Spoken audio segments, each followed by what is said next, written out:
I rewrote my will in a hospital gown. My daughter was out, celebrating herself.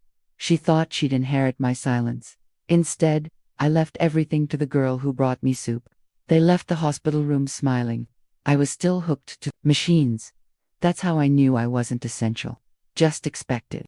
Like salt on the table there, until at ISN, single quotes, teeked at the beeping behind me, was steady, polite, unforgiving. My chest ached in a way that wasn't medical, and the nurse, the one with the pink scrubs and lashes like feathers, leaned in and said, "They didn't want to wake you, sweetheart. They left for the birthday dinner." I blinked at her, just once. The kind of blink that holds back 2 decades of giving and getting nothing returned. April had been sitting in that corner chair earlier, legs crossed like she was bored at a bus stop, her husband tapping away on his phone, the kids asking if there was Wi-Fi. Now there was only a half-empty water cup and a pillow with my imprint still cooling. No note, no card, not even a love you, Mom, scrawled on the napkin they used for their overpriced coffee. Just gone. The clock read 6:27 p.m. Dinner reservations must have been at 7, and God forbid I interrupt a creme brulee with my unstable heart rate. I glanced at the table tray beside me, a spoon, a salt packet, and the blue paper menu they never picked up to help me order. 2 days ago, I baked a dozen lemon bars. April said they were too tangy. The kids didn't touch them. Her husband bit into one and asked if it was sugar-free.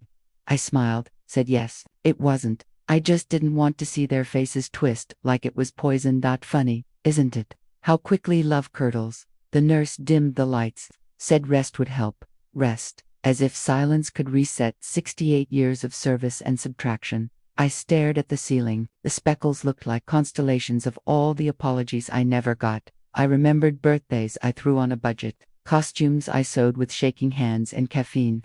The year I skipped my own anniversary to babysit April's twins. I kept thinking, maybe I just got boring to them. Maybe I blended into the walls of their busy lives. Maybe being a mother means they love the idea of you more than the reality of needing you. My throat tightened, not from tubes or meds, from remembering the way April used to braid my hair when I was sick, from remembering how I held her hand when she had that miscarriage and sobbed on the kitchen floor.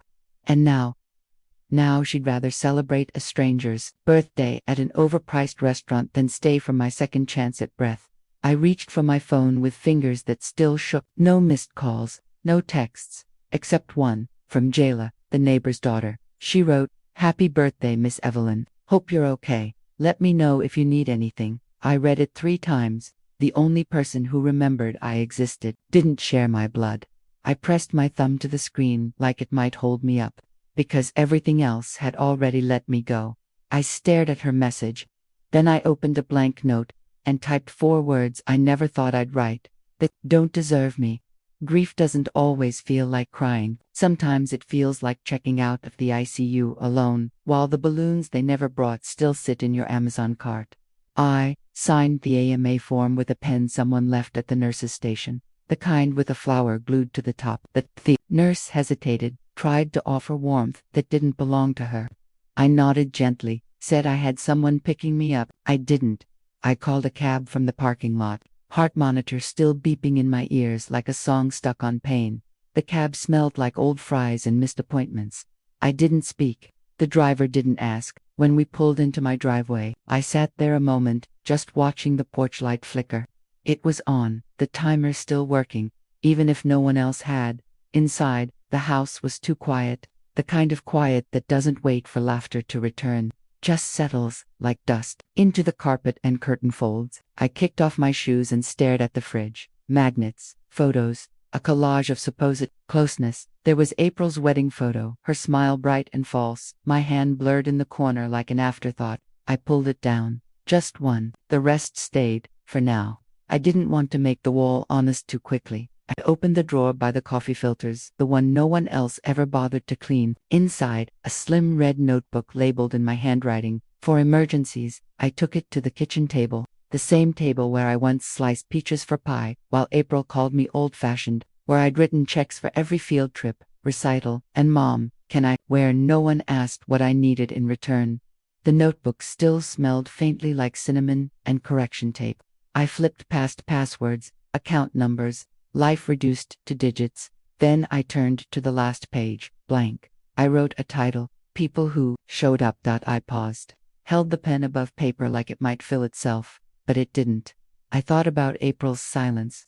The untouched lemon bars, the way she said, "We'll swing by if we can," before the ambulance ever arrived. I thought about Jayla, the neighbor's daughter, the only one who said, "I hope you're okay." I didn't write her name yet. I wasn't ready to name Grace, but I did draw one line down the middle of the page, left side, names right side. What they did, both columns stayed empty. For now, I closed the book, stared at the grooves on the table, memories embedded into maple. Then I reached for the drawer again, pulled out the manila folder I hadn't opened since George's funeral. My old will, drafted in trust, written when I still believed blood was thicker than truth. I unfolded it. Read the clauses. Read them again. My name, April's name, the allocations, all written in ink too permanent for what they earned. Then I turned it over, grabbed a sticky note, wrote in block letters, "Martin, witness." I placed the note next to the blank signature line and whispered into the room that once held birthdays and betrayal, "Time to make it legal." They expected a thank you card. I prepared a transfer form, the kind that doesn't come with ribbon, just ink and finality. I met Martin at the corner cafe near the courthouse, the one that still served drip coffee in real mugs. He wore a tan blazer and looked like the kind of man who read the fine print twice. That's why I'd called him. Still keeping everyone on their toes. He smiled. I stirred my tea, no sugar. "Not everyone," I said. "Just the ones who forgot I had them." He didn't ask questions. Martin never did. Just opened the folder between us, clicked his pen, and waited. I pulled out the old will, the one I'd written with George when we still believed the people we raised would hold us gently. April's name was there. The grandchildren too. Split 3 ways. Clean, predictable, lazy. I slid it across the table like something sour. "I want to change everything." He didn't flinch, didn't offer polite doubt, just nodded and asked, "Who do you trust now?" I said the name before I knew I would, Jayla. With her chipped lavender nail polish and overwashed hoodies, the girl who once helped me carry groceries when my arms gave out. The girl who remembered my birthday without being told, who asked how I felt, not just what I needed. Martin raised one brow. "She's not family." I smiled. "She's not April, either." He understood, and that was enough. He pulled out fresh forms, the kind with boxers and check marks and consequences. We listed the property, the savings, the car, the piano George loved but April never touched. "I want Jayla to have first right to the house," I said. He wrote it down, then added a clause I didn't understand. "Legal shield," he said. "Just in case April gets curious." I sat back, breath caught in my chest. It wasn't fear, it was relief, like something had been peeled off my skin. I remembered April's voice at Christmas last year. She stood at the sink, sipping wine like it hurt her to swallow. "What, yours will be ours soon," she'd laughed, tapping the countertop. "I mean, not to rush fate, but it is kind of the plan."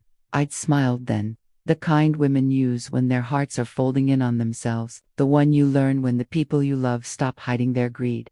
Martin slid the final sheet across the table. Signature line at the bottom. I read every word, then picked up the pen and signed. Not as a warning, not as revenge, as a correction, a realignment of love and logic. Martin folded everything into a labeled envelope. "Want me to hold it in my vault?" he asked. I nodded. "Some things deserve a resting place colder than my living room drawers." I reached into my purse, pulled out a lemon bar wrapped in wax paper. "Still too tangy?" I asked. He took a bite, closed his eyes. "Perfect," he said. We didn't talk more. We didn't have to. I stood, left him with the envelope and the pastry crumbs, and stepped outside into the light that hadn't changed, but suddenly felt warmer. Back at home, I opened my laptop, typed 4 words into the search bar: private, trust attorney consult, and clicked schedule. They lit candles for her. Mine were unplugged in a hospital wall. I watched the celebration unfold, pixel by pixel, through a phone I had to plug in twice because my hands still shook.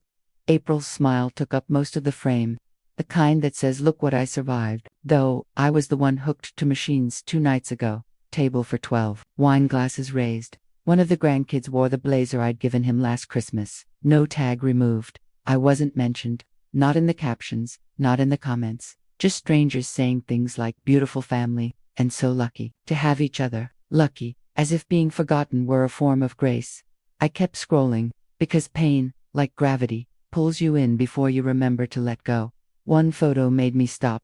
April, in a red dress I'd sewn for her rehearsal dinner, laughing next to her husband, hand on his arm, the kind of image they'll use in slideshows when it's her turn to be remembered. I printed it. Yes, I printed it. Walked to the printer in my robe, paper tray empty, breath tight, loaded it, waited, then pinned the photo beside my medication tray. Not because I wanted to see it, because I needed to feel it, to remember what not being seen really looks like. I opened the drawer below the sink, found the happy birthday mom card April had bought last year, never signed, still sealed. One of those glittery ones with a cupcake on the front and a poem inside someone's intern probably wrote between breakups. I didn't open it. I lit a match, watched it curl in a mason jar, slow and deliberate. The glitter didn't burn all the way. It just melted, sticky and stubborn, like love sometimes does. Afterward, I poured myself a glass of water, drank it, sitting on the floor, knees to chest, not crying, just sorting through the part of me that still thought she'd call, the part that believed I'd wake up to an apology, or maybe just a meme with a heart. Nothing came, so I stood up, grabbed the notebook again, and opened a blank page. This time, I typed.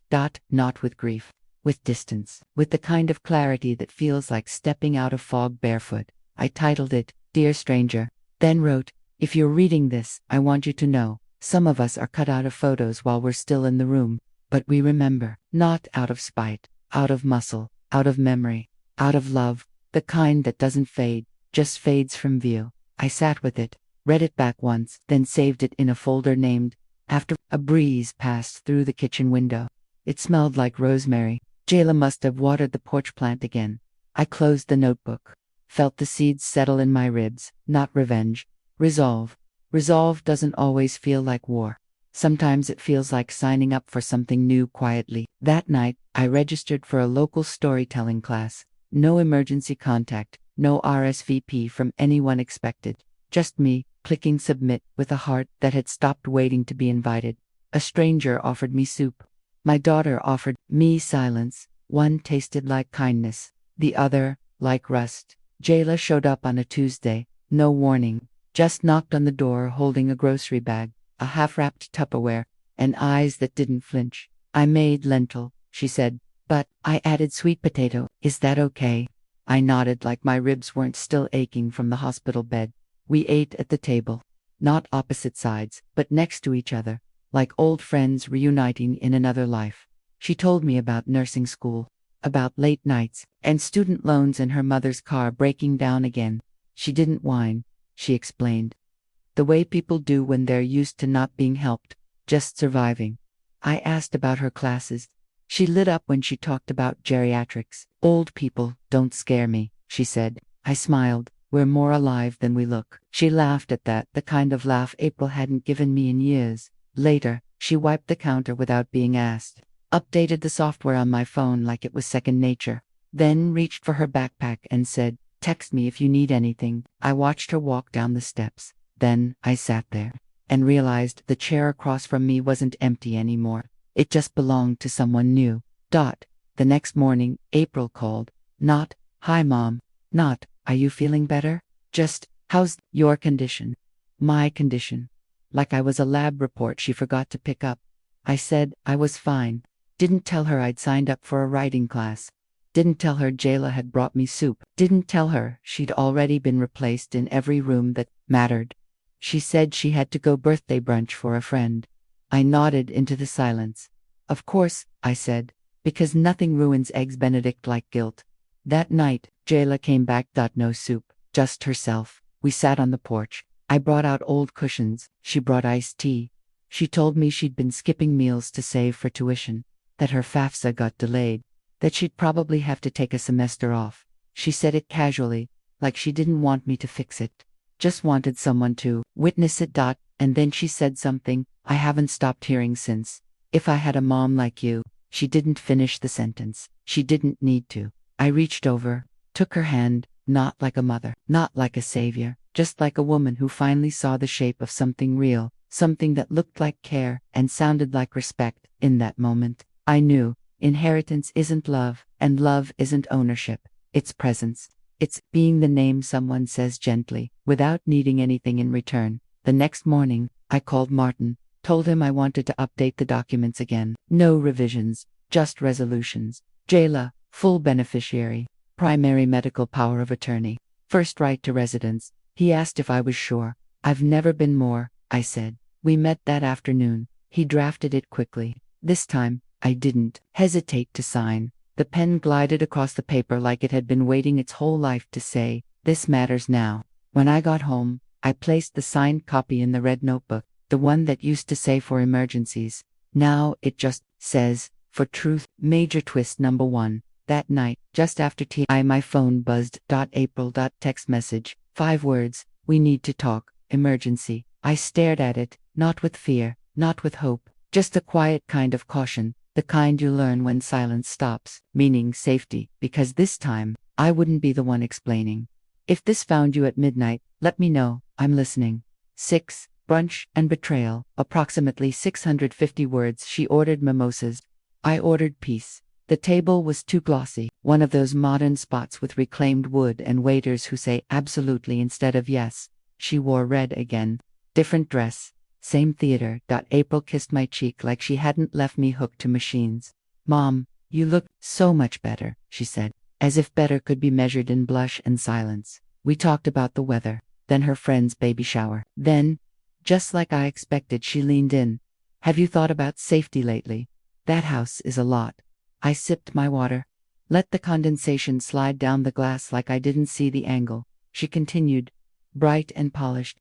"You know, downsizing could actually be ... empowering. Empowering. That's what they call slow erasure now. Polite theft." I tilted my head. "Funny," I said. "I just made some changes." Her laugh came too quick, high-pitched, sugar-glazed. "Changes? Oh, Mom, you're not moving, are you?" "No," I said, "but the house might be." She blinked. That tight twitch in her mouth, the one I used to ignore. This time, I counted it. The waiter came back. She ordered another mimosa. I asked for the check. "I was going to get it," she said. "I know," I smiled, "but this one's on me." I slipped cash into the billfold, pressed it down like I was tucking something sacred away. The money wasn't the gift. The clarity was. Outside, the sun was too confident. She pulled her sunglasses down and kissed the air beside my cheek again. "Let's do this more often," she said. I nodded, but my feet were already walking, because I'd had enough brunches built on silence, enough scripts, enough being cast as the grateful mother in a play I never auditioned for. Back home, I peeled off the polite clothes, put my feet up on the coffee table. Jayla helped me move last month. She texted while I was kicking off my shoes. "Made cookies. Want some?" I replied with one word, "Yes," and then I did something I hadn't done in years. I leaned back and let stillness feel like safety, not a warning. Meanwhile, I didn't know what April was doing, but I could guess. I could picture her on her phone, maybe curled on that oversized sectional they never paid off, glass in one hand, fingernail tapping the screen, typing words she'd never say aloud. Evelyn Walker property ownership search, because love doesn't Google deeds, but entitlement does. And somewhere, while her mimosa glass still held condensation, April read something that made her freeze and refreshed the page. Twice, they thought my kindness was memory loss. Like sweetness proved senility. Like forgetting was the same thing as forgiving. But I remembered everything. Not out of vengeance. Out of pattern. The first thing I did was freeze the joint accounts. Took me 5 minutes. 3 clicks. 1 deep breath. The bank rep said, "Are you sure you want to remove April as an authorized user?" I said, "I was sure 2 birthdays ago. I'm just catching up." Then came the cruise. The one April had surprised me with last fall, already billed to my name. I opened the reservation confirmation she never meant for me to see. It was under April Plus Family. My name, guest for guest. I called the travel agency. Canceled the whole thing. Refund sent back to my account. And for once, I kept the money. I walked to my jewelry box next, ran my fingers over the pearls George gave me on our 20th, the gold bangles from my mother, the vintage earrings April always eyed but never asked for. I placed them into a velvet pouch, tied the drawstring, drove them to the women's shelter across town. The woman at the front desk looked surprised. What's the occasion? Memory cleanup, I said. Sparkle makes lousy armor. Back home, I made tea, the good kind. Loose leaf, sat down with my laptop and opened the folder called After. Inside it, one essay. Dear Stranger. The piece I'd typed in lowercase heartbreak. I uploaded it to the community writing blog. Didn't add tags. Didn't expect replies. Just clicked post and let my breath go with it. 2 days later, I got an email. Subject line.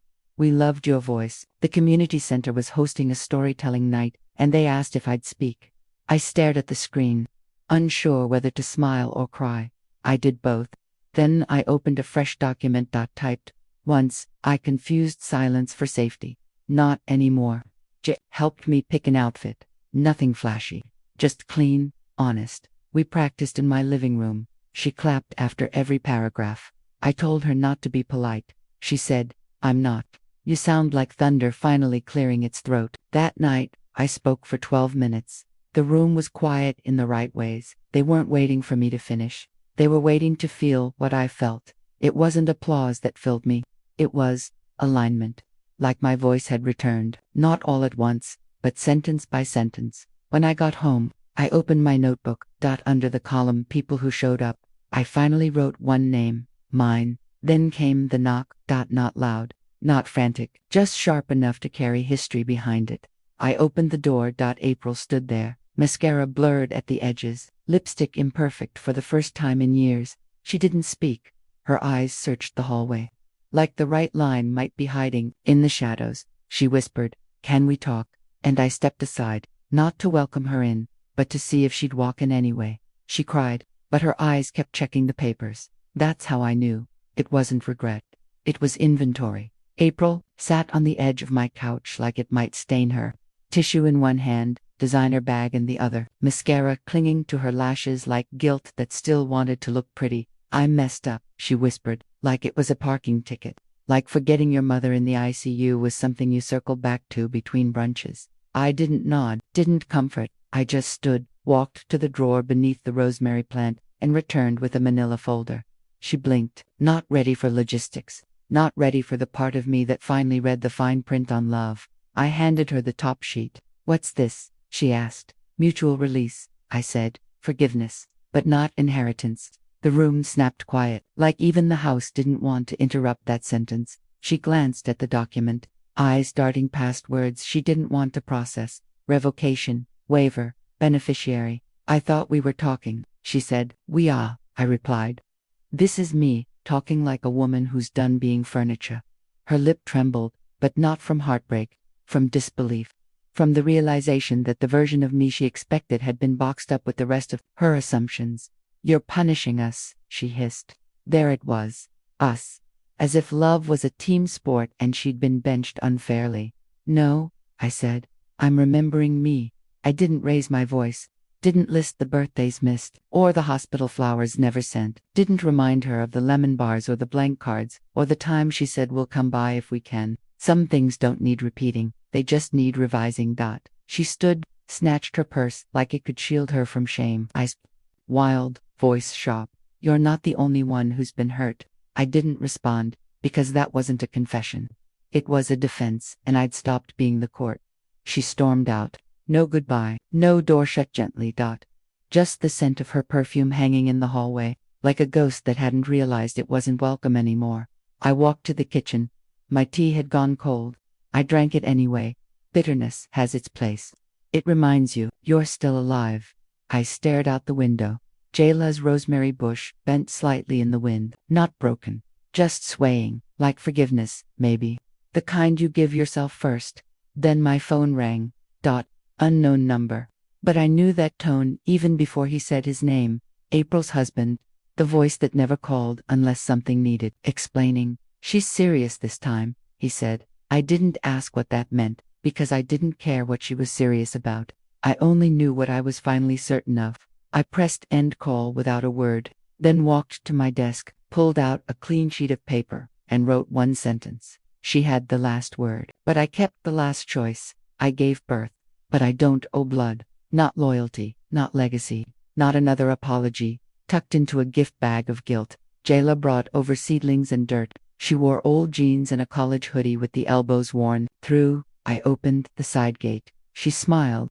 Let's dig something new. We planted rosemary and thyme beneath the kitchen window. My hands ached, but I didn't stop, because there's something sacred about placing roots into fresh earth, especially when your own family tried to pull yours up by the stem. Jayla's laugh rose as we argued over spacing. I said 6 inches, she said 8. We compromised with 7. That's what real love does, leaves room to grow. Midway through, her mom pulled up in a beat-up Honda, the kind with duct tape on the side mirror and hope in the glove box. She stepped out, holding a pie, homemade peach, the kind I hadn't tasted since before April learned how to use DoorDash. Thank you, she said, just that. But her voice cracked in the middle like gratitude squeezing through a lifetime of swallowed pride. We sat on the porch steps, dirt under our nails. Jayla's mom handed me a slice. I chewed slowly, tasted more than sugar, tasted sincerity, no strings, no inheritance-shaped expectations, just 3 women breathing. Later that night, I took out the red notebook, the one that used to hold passwords. Now it held promises. I wrote a letter on loose leaf to the one who stood beside me, not out of duty, but dignity. I folded it once, slid it into the back pocket marked legal right behind my will. That night, I slept, not because I was tired but because I wasn't holding my breath anymore. In the morning there was a card on my porch, from a nurse at the ICU, just a simple line inside, "You mattered." No signature, no return address. I kept it in the drawer where I used to store copays and pills. Now it held prayers. Love doesn't always show up in family trees. Sometimes it grows in the soil just outside your window, where rosemary climbs like courage. I poured tea into the cup.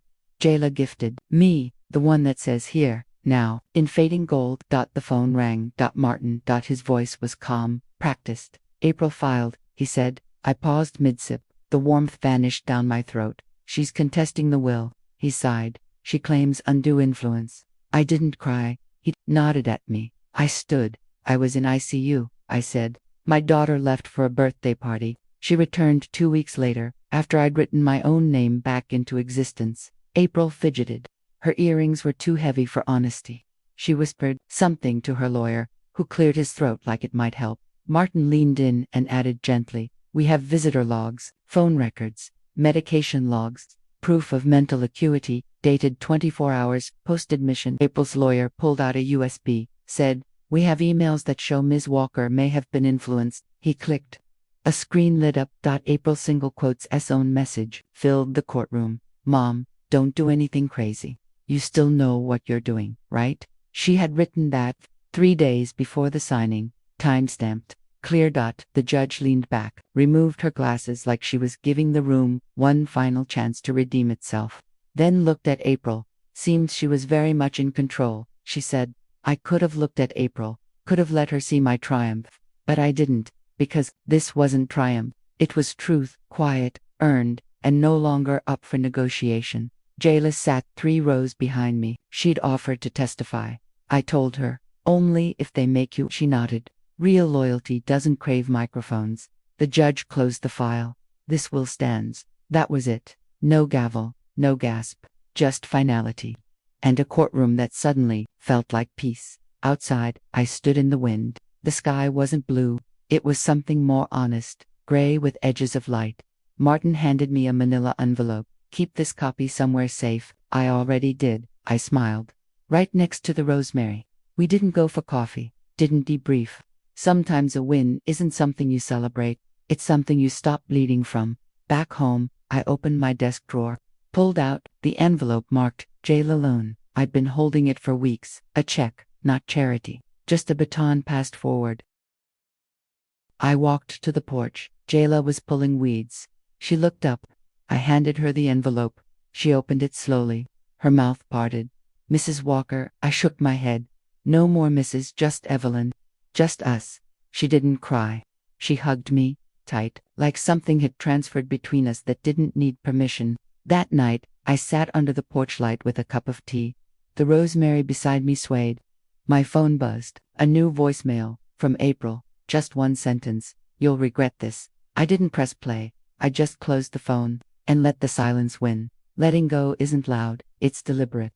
It doesn't crash like betrayal. It folds quiet, as a thank you never said. That morning, I sent April one last message. Just 3 words. Be well. No period. No softness. No goodbye. Just a closing line to a book she didn't finish. Then I did what no mother wants to do. I deleted her number. I opened my phone settings, cleared her as my emergency contact. It felt like pulling my name off her lifeboat, but I realized I'd been treading water alone for years anyway. Jayla came over with a cardboard box and that wide, quiet look she gives when she senses I'm writing a new chapter. We packed slowly, no rush, just clarity. We found the last framed photo, the one from Easter, 5 years ago, April in pastels. Me holding a pie, everyone smiling with teeth, not eyes. Jayla looked at me. Keep it. I shook my head. Let's let it breathe somewhere else. She wrapped it in newspaper, set it on the porch for donation. It leaned against the box like a memory, trying not to beg. After lunch, I opened the velvet ring box. The wedding ring. The one George gave me under a sycamore tree in '78. Back when we still believed in forever as a birthright. It was too big now. Or maybe my hands had just grown tired of holding on. I placed it inside an envelope. Drove it to the shelter I knew by heart. Same woman at the front desk. She didn't ask this time. She just nodded. That meant more. Back home, I lit a candle on the kitchen windowsill. The scent was sandalwood and something unnameable. Maybe healing. Mercy, the old family dog April, had left behind after college, lay curled by my feet. Her fur was thinning, but she still leaned into me like I was all she needed. Some bonds don't require blood, just presence. That night, I sat on the edge of my bed with the red notebook, the one that now held names, not numbers. I wrote, "You left me in ICU, I left you in peace." Then, I drew a small heart in the corner, not for April, for me, because healing, it turns out, is a kind of authorship to Jayla made tea. We drank it without words, because sometimes stillness is the loudest thing in the room, and sometimes it's finally safe to be quiet. She left around 9. I stayed by the window, watched the candle flicker against the glass, watched Mercy breathe in sync with me, watched the wind bend rosemary without breaking it.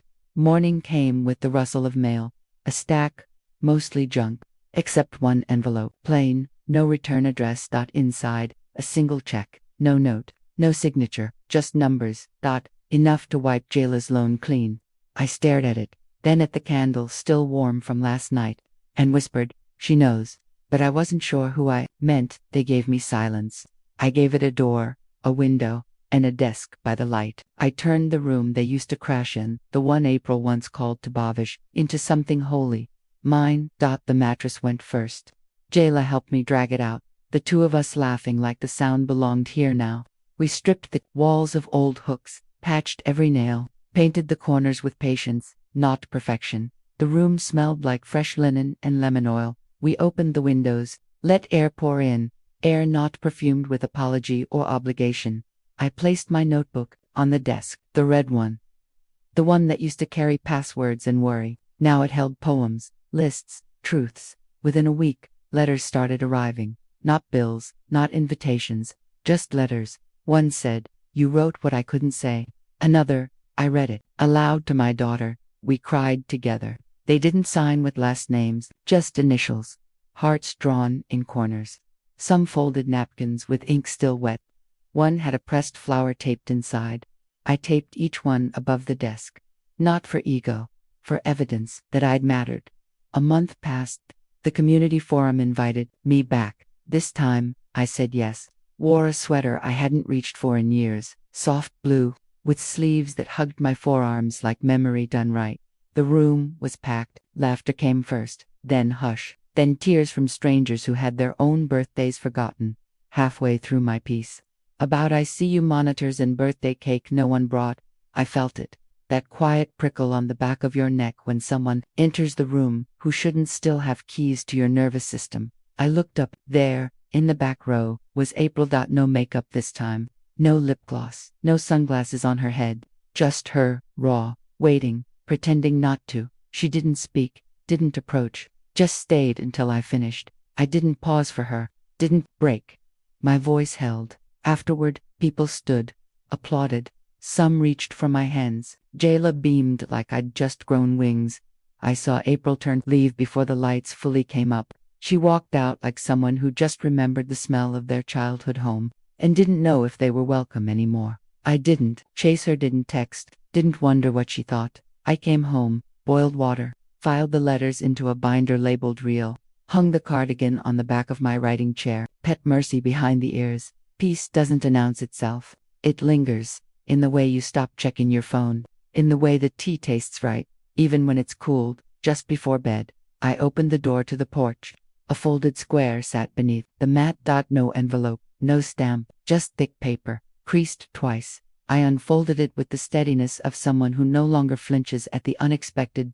One line, in familiar handwriting. I was wrong. No name, no plea, just honesty. Too late for answers, but not too late to be read. I used to bake my own cake, not because no one offered, but because I knew no one would stay for dessert.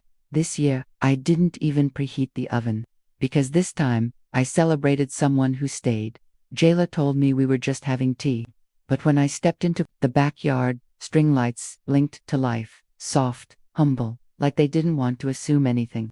The picnic table wore a gingham cloth, 2 vases of rosemary and thyme, 3 chairs, for reasons not to cry. She made stew, real stew, with lentils and sweet potato, just like the first bowl she ever brought me. Except this time, there were more bowls.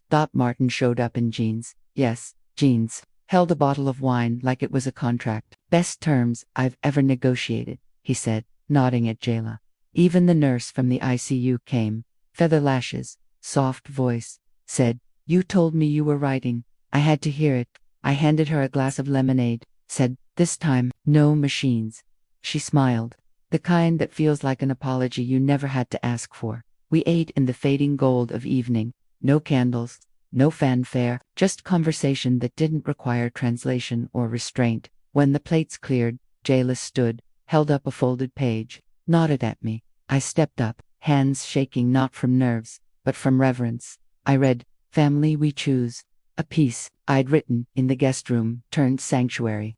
About the night no one stayed, the girl who knocked anyway, and the silence that stopped hurting once it became mine.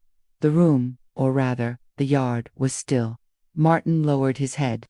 The nurse wiped her cheek. Jayla mouthed the last line with me. "You made me feel real," she said softly. When the clapping ended, I looked at her, eyes clear, no need to look away. "You made me feel seen." There was no cake, no happy birthday sung off key, but this was celebration. As we cleared plates, I heard it. The low rumble of tires, too familiar. Too late.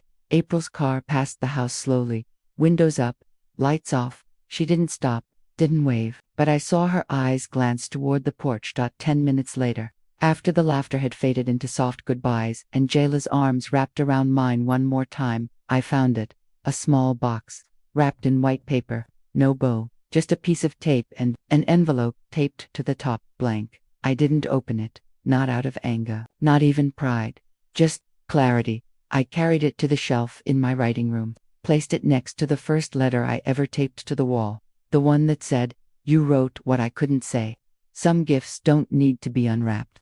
Some truths don't need to be reconciled.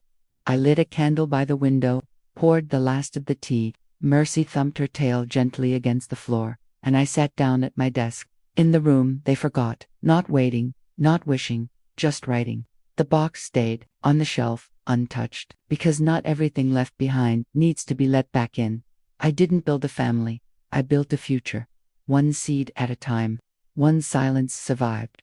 One sentence that finally said, "I matter." To the idea came one morning over cold tea and Mercy's breath on my ankle. A headline flashed on my screen, "Retired Nurse Creates Fund for Foster Teens," and I thought, what if healing had interest? I opened a blank document, typed the name before I questioned it. The ICU Trust for Women over 50, not who were sick, but who were survived. Women like me, women who learned the hard way that mom is not a shield, that being needed isn't the same as being loved. Jayla sat across from me in the kitchen, same hoodie, same gentle fire. I said, "Would you help me start something?" She grinned, like I'd just handed her name in full bloom. "Only if you let me be bossy about it," she said. "Deal." We spent 2 weeks researching nonprofits. Martin reviewed the paperwork over lemon scones. Your language is too poetic, he said. Let them try me, I replied. He laughed, then kept it exactly how I wrote it. The first post went live on a Friday, a short piece, titled, What No One Told Me About Being Left Behind While Still Breathing. By Monday, it had 30,000 shares. By Tuesday, the donations came. One woman sent $11.11.